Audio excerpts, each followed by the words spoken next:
Hello, it's Scott Manley here. This is me sitting in a French Alpha jet, flying through the skies of Montana at over 300 knots, chasing another jet, a member of Ghost Squadron. As you can see from the on-screen display, we're pulling a few G's here and there. And this is me a few minutes later as Ghost Squadron performs a slot roll. And while many of you will think it's pretty cool to be throwing the whole rock and roll sign during a barrel roll, it does mean that I was not in fact flying the plane at this point. But I was flying it at this particular moment, where after flying some basic straight level, turns, aileron rolls, I just started to do what ATC was telling me in terms of headings and altitudes. And I guess I must have done not too bad, because you'll notice that some other members of Ghost Squadron had actually joined me in loose formation at this point, so at very least I flew the plane level enough that a fighter pilot could stay close to me.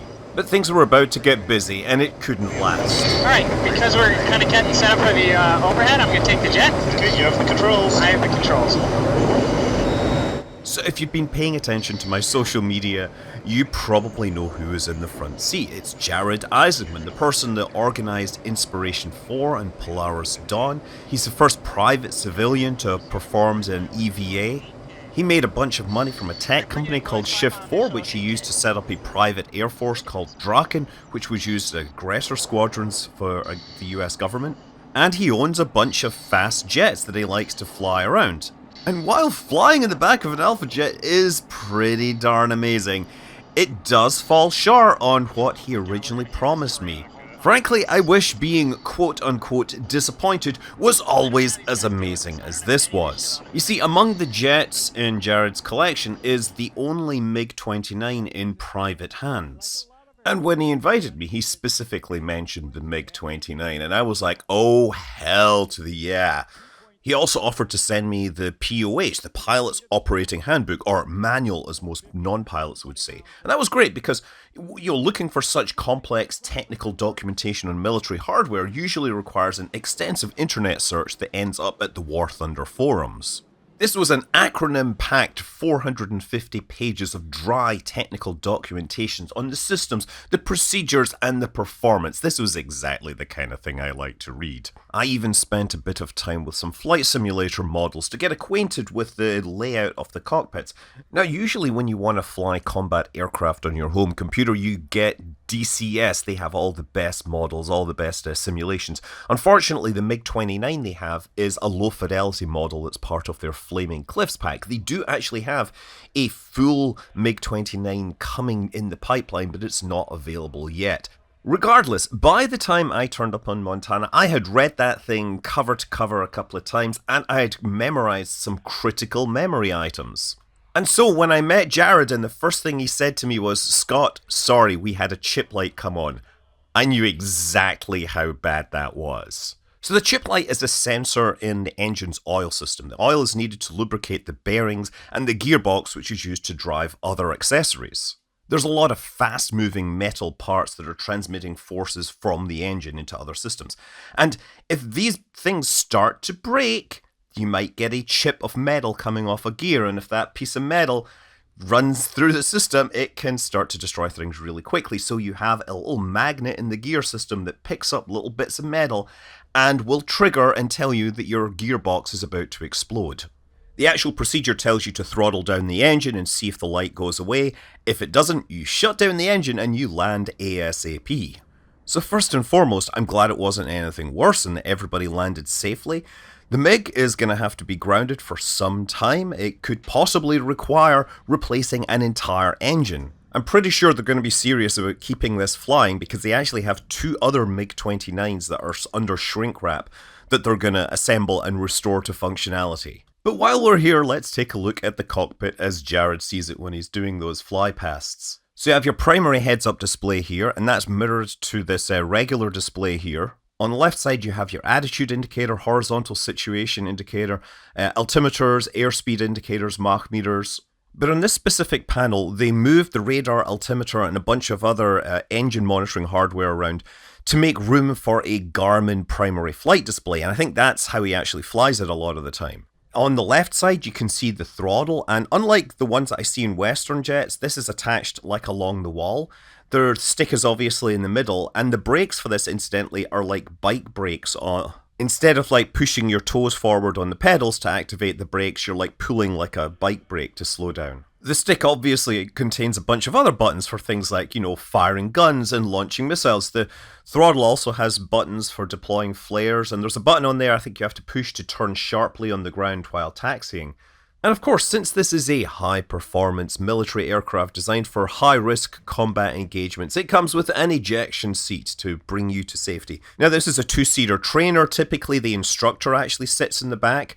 The two-seater versions lack the radar systems that the regular version would have, and the rear cockpit apparently has the ability to simulate radar contacts for the pilot that's training up front. Obviously, when Jared's taking passengers for rides, the passengers sit in the back. Now, while they have some glass panel stuff, they still have all the original gauges, because apparently those are integrated into the control system for this aircraft. It's not quite fly-by-wire, but it does have, like, attitude and rate limiters that are supposed to stop the pilot from going too far beyond the envelope and potentially getting themselves into unsafe attitudes and spins. That being said, pilots can actually bypass this stuff if they're going to, say, try to do the Cobra maneuver. The MiG-29 was developed by the Soviet Union by the Mikoyan Design Bureau in the 1970s and early 80s. It entered service in 1983, and it was broadly intended to be equivalent to the F-16, potentially the F-15. And while the US-built aircraft have some advantages in terms of their avionics, the fact is that this is a much cheaper aircraft, and many air forces around the world chose to go with this rather than a US-built aircraft. So yeah, MiG-29, highly maneuverable, super maneuverable even, they say. This is the plane that made the Cobra maneuver famous.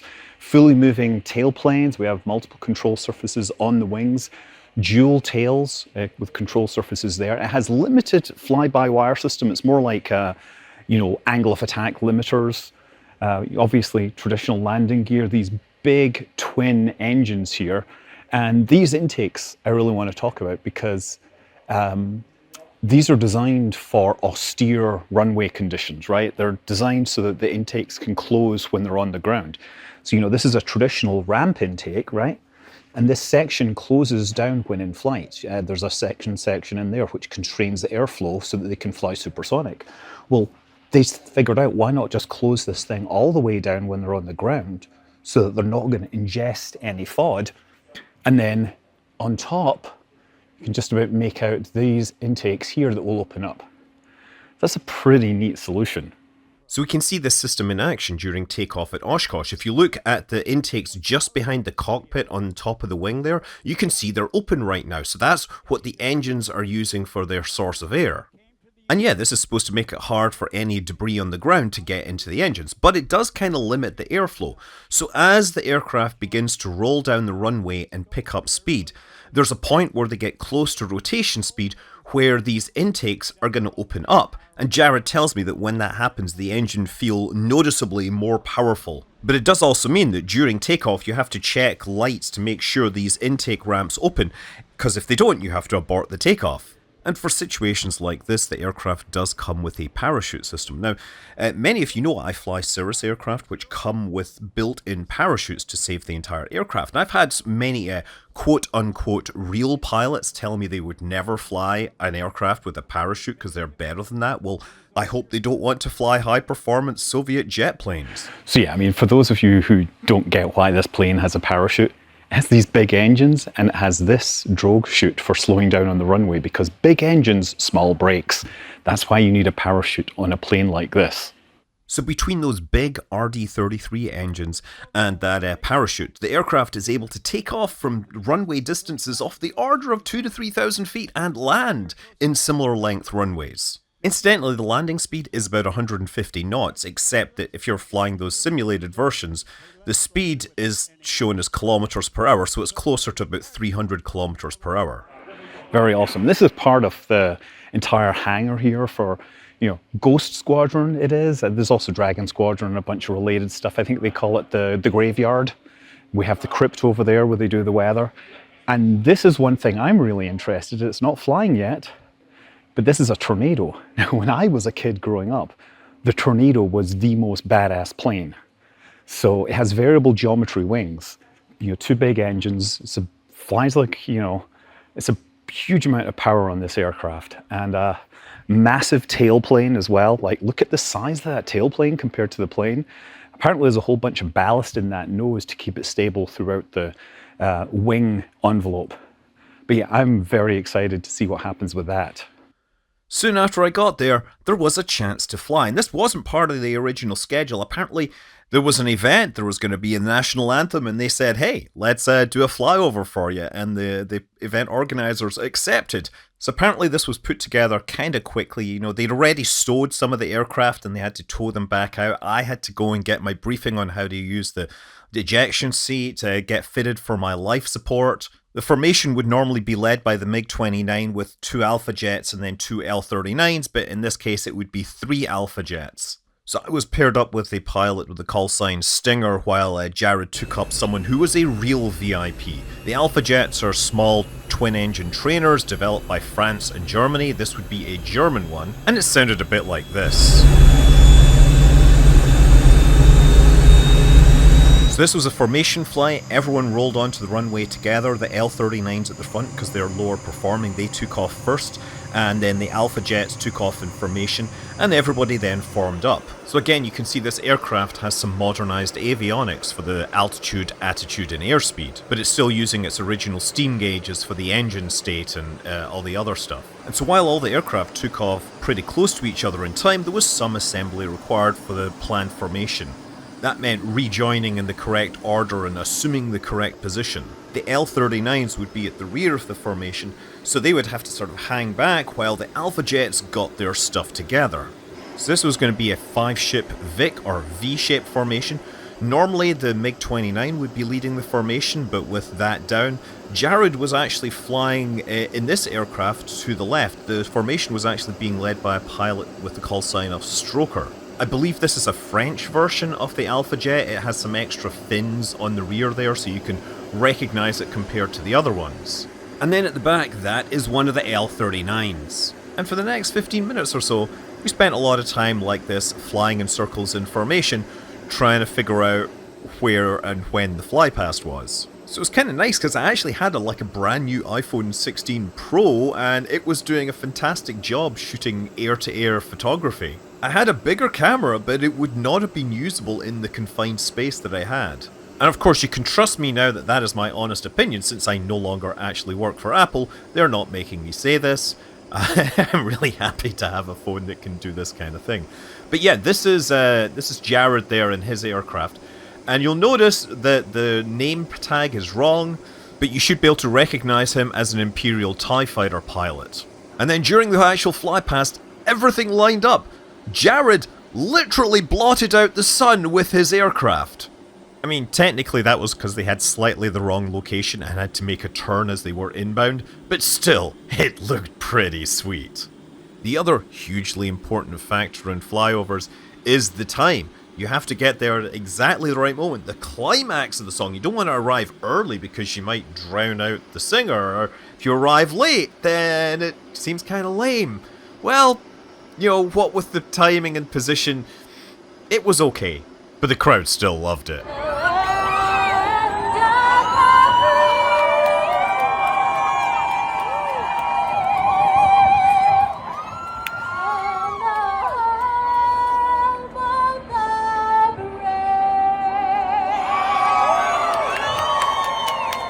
And then our photographer on the ground got this, and it is hard to argue with that as a shot.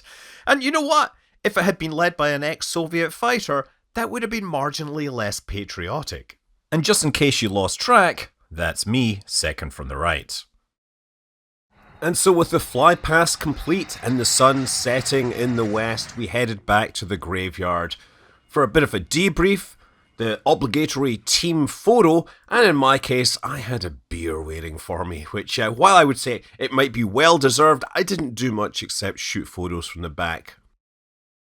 And so this seems like a perfectly apropos moment to mention the Order 66 Cantina, Ghost Squadron's watering hole upstairs from the main hangar. It is very obviously Star Wars themed. It's based on the Cantina from Mos Eisley Spaceport with, appropriate drinks and plenty of props that fit into the Star Wars universe, such as these beer taps. And Of course, I have another video I made a couple of years ago about the importance of this particular prop. This is based on a flame tube or burner can from a Rolls-Royce jet engine. When the designers were building props and characters for Star Wars in the 70s and 80s, they would use old bits of military hardware, including the flame tubes, which also turned out to be the head of the droid bounty hunter IG-88. Again, I have a whole video on this. I was just delighted to see that on display in a place with, so many jet planes. And it was in this environment that I had many conversations with other guests. Now, some of these other guests were plane people, some were rocket people, and there were even a few cool people which weren't either. And so after a good night's rest, it was time for day 2, and this was going to be the main event. This flying would be a lot more dynamic. The last night's flight had been a tight formation flight, and therefore everybody had to be kind of careful. This was going to open things up, let me get a hold of the stick, and get some manoeuvring around that very big sky. Oh boy, yes, we are surrounded by Ghost Squadron. On this side we have 3 L-39 jet Albatross jets, and on this side we have 3 Alpha jets. These are twin jets. I flew in one of those last night, and they're all painted in this Arctic camouflage style. Very awesome. Looking forward to flying very soon in another one. This time there was going to be no surprise. I knew I was going to be flying the Alpha Jet. I did actually do some reading on it to make sure I had a good handle on it. So yeah, this is your twin engine light jet trainer. It can actually be used as a light attack aircraft. It was developed in collaboration between Dassault Aviation of France and Dornier of Germany. Its first flight was in 1973, and they continued making them right up until the early 1990s. It weighs about 5 tons empty, maximum takeoff weight is about 7.5 tons. The 2 engines are Snecma Turbo Mecha Lizark turbofan engines. They generate about 1.35 tons of thrust each, so that's enough to push it up to a top speed of 540 knots. The fuselage is a product of early computer-aided design. Because they were going close to the speed of sound, they wanted to follow the area rule as much as possible to reduce drag during the transonic regime. And so that leads to more complex fuselage geometry, say, compared to the L-39. Since it's a trainer, we have twin cockpits. The cockpits are actually pressurized, but obviously the crew also carry oxygen on board. There's no ladder needed for boarding. The boarding hardware is all integrated. And really the whole thing is designed so that it can be turned around on the ground very quickly and get back in the air so that they can continue training. They built over 500 of these, and they are still in service in many countries. Some places as a trainer, in other places they're still used as combat aircraft. The French aerobatic display team, the Patrouille de France, they also use these, painted in a glorious red, white and blue colour scheme. Now, I'd switched over to the one that Jared was flying. This one had slightly different displays in there, but I also took the time to start reading over the manual because you never know when things go wrong whether this might be useful. After all, given his poor luck in the MiG the previous day, the last thing I wanted to be in an emergency was dead weight.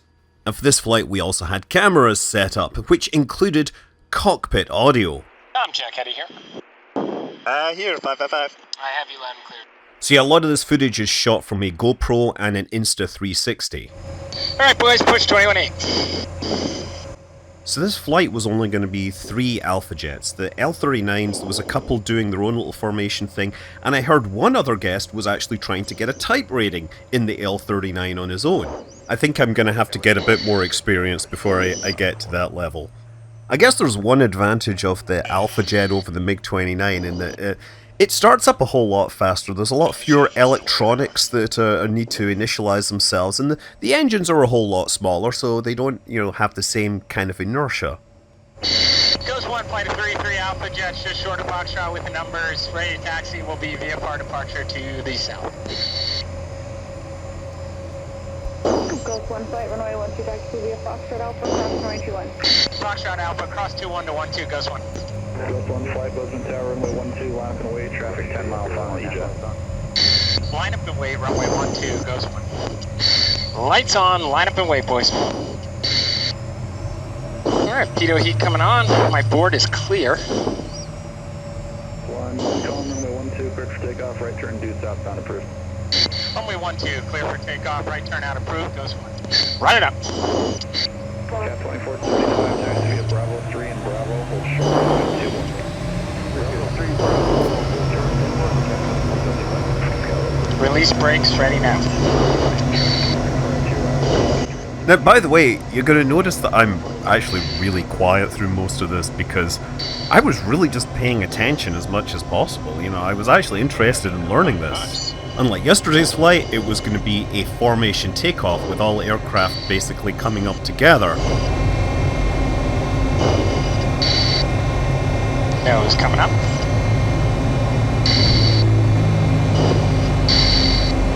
Gear up, ready now. Flaps up, ready now. Yeah, takeoff information, huh?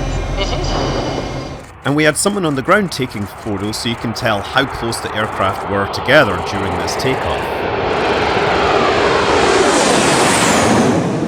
And also how it sounded. And so now, having slipped the surly bonds of Earth, before we could dance in the skies, we heard a voice in our ears. Traffic, 10 o'clock. Traffic, 3 o'clock. God damn, these alerts suck. Flag 2 and 3 is probably standby. 2 and 3, when you get a chance, go on standby. So what that is every aircraft has to have the transponder so that air traffic control can track them better. But if you have 3 aircraft taking off information, their onboard systems are going to detect each other and start spitting out warnings. So it's customary in formation flight for only one aircraft, usually the lead aircraft, to be squawking, whereas everybody else has their transponders in standby.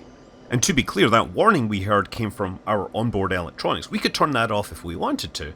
But the air traffic controllers, they have their own displays and they are giving alerts when they have aircraft in close proximity so that they can address the situation.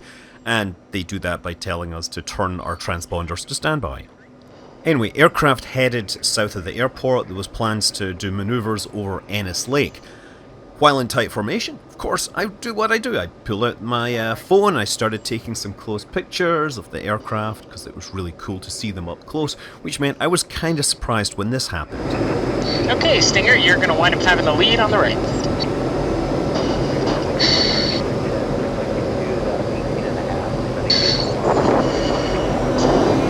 Basically, we rolled over the top of the aircraft next to us, slowed us down, and that meant that the other aircraft then took the lead, and that would have looked amazing if I had been able to keep the camera pointed in the right direction and in focus. One's in. So the next portion of the flight, we headed south down towards some canyons, and this was not going to be super low, it was going to be high enough to be legal, low enough to set off the terrain warnings. Oh my god, we're gonna hear this terrain the whole time. It's gonna suck. I don't know how these guys deal with this. I don't have any of this shit on it with me. Of all the systems on this aircraft, the one I am most familiar with is the Garmin Terrain Warning System, because I can't land at my local airfield without the terrain system going off. So anyway, ignore those warnings for now. Just imagine there's playing some like awesome rock music in the background as we're flying down here. But what I want you to look at is in the bottom right and the bottom left, there's 2 little displays that I've added. Now, this is pulled from the GoPro file. GoPro cameras, they have on board like an inertial measurement unit with a gyroscope and accelerometer, and that's used to help with the image stabilization, right? So you can actually pull this data out and produce the G meter and the turn rate indicator to show how fast your aircraft is maneuvering. Unfortunately, I think this was a GoPro 12 because there is no GPS data on this. We have GPS on the 11 and on the 13. 12 was the one version that they didn't include this on, so I don't have airspeed for this. If I'd really been smart, I would have worn a GoPro on my chest to like view the instruments constantly so I could just pull out the airspeed myself and just add it to the stream. Two visual, or one leads visual. But we're about a mile in trail. So flying through the canyon was fairly dynamic, but this would be the really dynamic moment of the flight where basically the lead aircraft would fly a bunch of maneuvers, the trailing aircraft would basically try to follow them, as if they were basically dogfighting, sitting on their six trying to shoot them down. And that would mean pulling some G's from time to time and making some very rapid adjustments to attitude. And I know there was a few people that had some serious problems with motion sickness here, but I mean, my whole approach was that I had to anticipate what way he was going to turn, so I just had to keep eyes on the other aircraft and figure out what I would do to stay behind them. Probably the worst thing you could be doing in this situation is messing around on your phone, trying to take pictures or, post to the internet or something. Anyway, that's why I've got this camera view up so you can see where I was looking as I was trying to keep track of what I'm seeing. Call the command position when you're in dead 6, control position, really. That I would have to make an awful mistake in order for him to ever get behind me. Yeah. Traffic, 5 o'clock. Same altitude, less than 1 mile.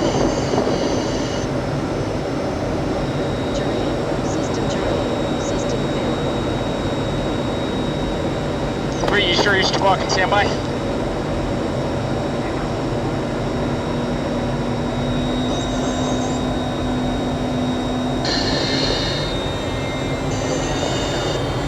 Thank you. I feel a little bit of the wake every now and then. Yeah.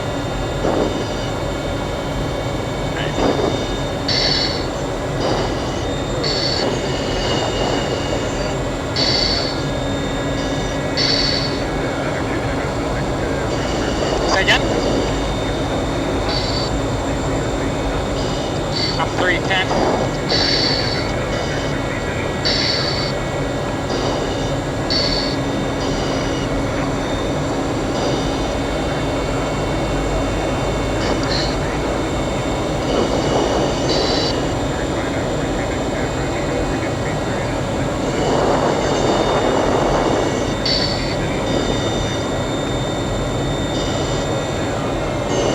Alright, now I'm blind out. And what's blind?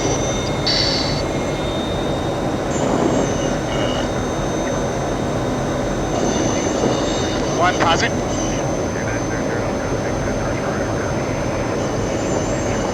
Visual.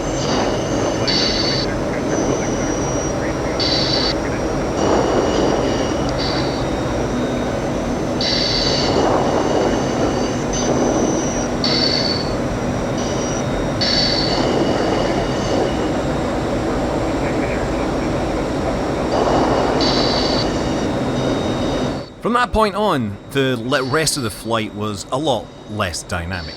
We rejoined formation, we set up for a slot roll, which is basically a roll while you're in formation, and since you're moving in formation, it tends to be slow and careful to make sure that everybody remains in their correct positions.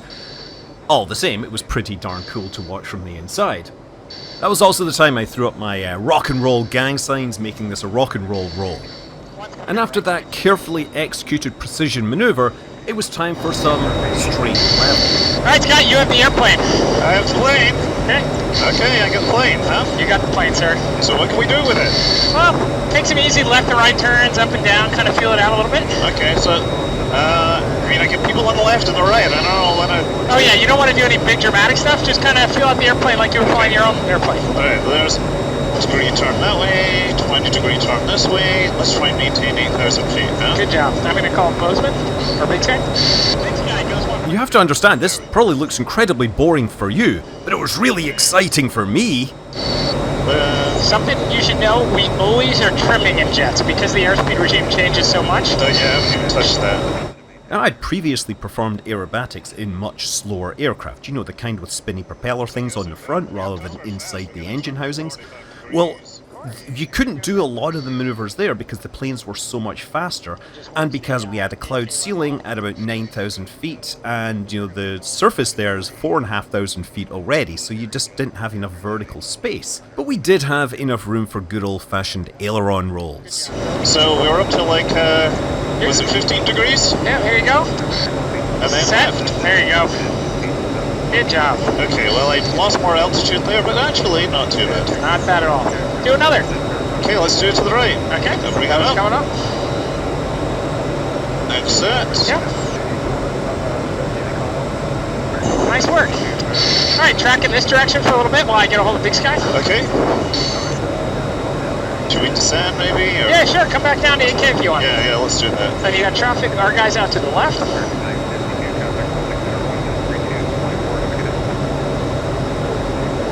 1.53. Okay. If I hadn't been concerned for spacing with the other aircraft nearby, the thing that I really probably would have wanted to do was some nice, like, steep turns. You know, I do steep turns at 2G. Well, I think I could probably sustain maybe 4Gs in this. I've actually done much higher G loading in propeller-driven planes. But the difference is the jets have so much excess power and speed that they can sustain 4, 5, 6 Gs for much longer. And it's the duration with the high G that really means that your edges of your vision start to go to grey. But honestly, I thought it was pretty cool that I was hearing the headings and altitudes that were being called out by air traffic control, and I was just trying to fly those. At or above 9,000 goes one. Okay, climb it up, Scott. Yep. At or above 9K, boys. 070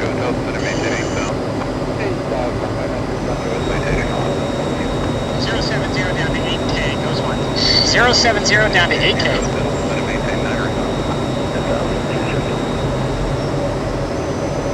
So I guess like, wow, Yep. because we're fast, we gotta turn like 45 degrees. Of course. You're doing good. And just watch the 8K level up.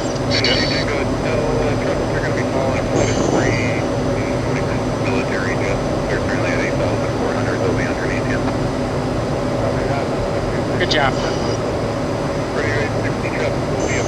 Alright, because we're kind of getting set up for the overhead, I'm going to take the jet. Okay, you have the controls. I have the controls. So we were returning to the field, and they were going to perform a left brake overhead the field before landing. So they were set up in right echelon formation with Jared in the lead, and he would give them hand signals to tell them, you know, how long between each successive brake. Now I'm going to signal to them. Take 5 seconds spacing. A brake is basically a hard turn away from the formation, and in this case, it was going to be the hardest turn that I did this weekend.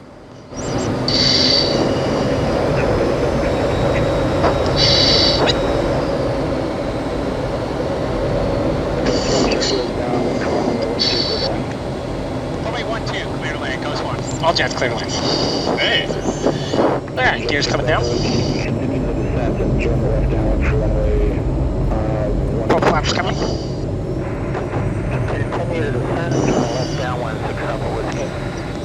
One space. All stop.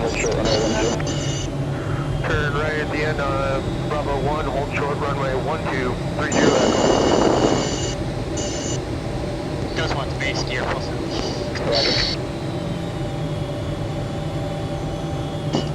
Tower, citation amendment 2 Tango Hotel for the mutual 1. Gear down 3 degrees. Full flaps. You'll probably notice in jet flying that it's a much flatter approach, although I don't know how it is for you sitting back there. I can see all red lights, so that's flat. Yep. Very flat in jet. So that was the end of my flying for that weekend. I still had a job to get back to. I had to actually work remotely the next day, but I had still plenty of time to go around chasing photos of other people's planes. Boards out. So much less dramatic without my drag chute. Oh, yeah. There's so much more to talk about, but really, I gotta extend massive thanks to Jared, Polaris program. You know, Ghost Squadron, this was special on so many levels, and I learned so much. It was cool even to just hang out and see the hardware, take photos of things. I got so many great photos while I was in the planes, photos while I was on the ground. Even flying back in the airliner delivered some straight up jaw-dropping aviation photography moments. I'm Scott Manley. Fly safe.